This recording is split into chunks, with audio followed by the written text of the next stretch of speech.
అలాగే ఇలా అన్నిటి మీద క్యాన్సర్ ట్రీట్మెంట్ మీదే అపోహలు ఉన్నాయండి. క్యాన్సర్ మీద, క్యాన్సర్ డయాగ్నోసిస్ మీద, క్యాన్సర్ ట్రీట్మెంట్ మీద కూడా అపోహలు ఉన్నాయి.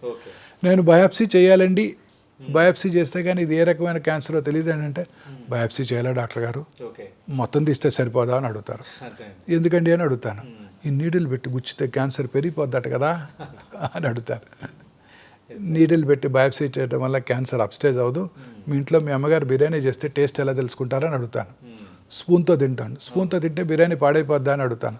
అవదండి అంటారు. ఇది కూడా అంతే. ఒక ముక్క తీసుకోవడం వల్ల ఎటువంటి మనకు క్యాన్సర్ డయాగ్నోసిస్ చాలా ఇంపార్టెంట్.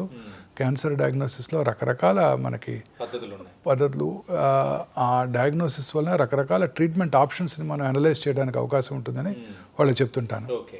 తర్వాత సర్జరీ చేయాలంగానే అడుగుతారు. కత్తి పెడితే క్యాన్సర్ పెరిగిపోద్దంట కదా డాక్టర్ గారు, మరి మీరేంటి సర్జరీ చేస్తానంటున్నారని.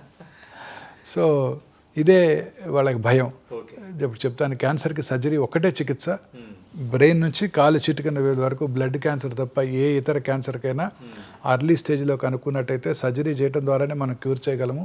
ఇంకా ఏ ఇతర చికిత్స క్యాన్సర్ని క్యూర్ చేయలేదని కూడా గట్టిగా చెప్తాను. ఇంకా మీరు అన్నట్టు